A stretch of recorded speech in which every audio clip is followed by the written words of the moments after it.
Hello everybody, welcome to English Bible Study with Reverend Scott. Reverend Scott, how have you been? Well, this week has been a very special week.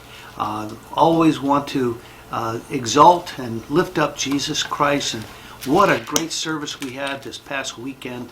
Thank you for preaching another Hallmark message. Do you have a planned visit to America in this year? Yes, we're able, thank you so much by our Sungnam partners. Thank you for the chance. Maybe this coming May, we will be able to go for our oldest granddaughter's high school graduation. Okay, congratulations. Yeah. 오늘은요, 미국의 그 저드슨 대학에 대해서 한번 여쭤보겠는데요. 저드슨 대학은 시카고의 엘진에 있는 학교인데요. 제가 일찍이 유학 가서 공부했던 그리고 졸업했던 대학이죠. 저드슨 유니버시티 참 캠퍼스가 아름답고 크리스찬 종합대학인데요. Reverend Scott, could you talk about Judson University? Oh, yes, sir. I'd love to talk about Judson University. You know, here's a college near Chicago in Elgin, Illinois. And what a place it has been for many, many years, sending people all around the world as university graduates. You know, that's a great college with people from Kenya, India, Korea, Serbia, Japan, many places that go to study. The first origin of their name, of course, Adoniram Judson, who long ago in 1817, I believe it was, or 1813, was the first, among the first missionaries to go overseas from America. And of course he went to India first, then Burma he settled. And so that name is a very revered name in America, Judson University. I think they became a university in 1961. Long before that, since 1900s, they were a college for the Bible. And God has used them mightily. Yes. 우리 스칸 목사님께서 저드슨 대학에 대해서 설명했죠. 이 저드슨 대학의 이름은요, 1813년도에 그 버마로 미국에서 최초 선교사로 파송했던 그 에도니람 저드슨이라는 그 이름을 따서 저드슨 유니버시티라고 됐죠. 원래 칼리지였는데 지금은 종합대학으로 바뀌었고, 케냐나 인디아나 또 한국 또 여러 나라에서 유학을 오고 주로 백인들이 공부하는 그런 아주 훌륭한 대학이죠. Thank you very much. Good information. Reverend Scott, could you read Hebrew chapter 4, Yes. verse 1 to 14? Yes. No 14 now. 1 to 16. Okay. 16, yeah. Very good. Chapter 4 here of Hebrews. Thank you so much. By the way, I want to mention, I believe you were a graduate of Judson University. Yes. I'm talking about Judson, and here is a graduate, and maybe in the future, possibly a trustee. Yes, thank you for encouragement. You pray for me. Okay, very good. Congratulations. That's just amazing. Yeah.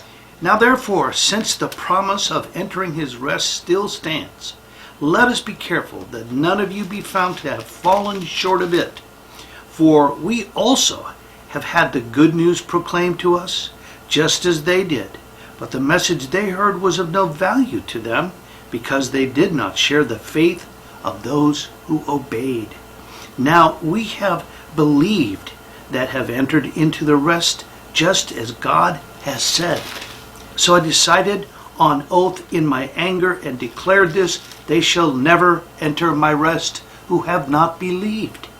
And yet his works have been finished since the creation of the world. For somewhere he had spoken about the seventh day in those words, on the seventh day God rested from all his works. And again in the passage above, he says, they shall never enter my rest. Therefore, since it still remains for some to enter into rest, and since those who formerly had the good news proclaimed to them did not go in because of their disobedience, God again set a certain day, calling it today. This he did when a long time later he spoke through David As in the passage already quoted, today if you hear his voice, do not harden your hearts. For if Joshua had given them rest, God would not have spoken later about another day. There remains then a Sabbath rest for the people of God. For anyone who enters God's rest also rests from their works, just as God did from his. Let us therefore make every effort to enter that rest, so that no one will perish by following their example of disobedience. For the word of God is alive and active, sharper than any double-edged sword. It penetrates even to dividing soul and spirit, joints and marrow. It judges the thoughts and attitudes of the heart. Nothing in all creation is hidden from God's sight. Everything is uncovered and laid bare before the eyes of him to whom we must give an account. Therefore, since we have a great high priest who has ascended into heaven, Jesus, the Son of God, let us hold firmly to the faith we profess. For we do not have a high priest who's unable to empathize with our weaknesses, but we have one who has been tempted in every way just as we are. Yet he did not sin. Let us then approach God's throne of grace with confidence, so that we may receive mercy and find grace to help us in every time of need. Thank you. Yes, sir. Reading Hebrew chapter 4. See you next Tuesday. I pray that God bless you. Shalom. Shalom, everybody. Thank you.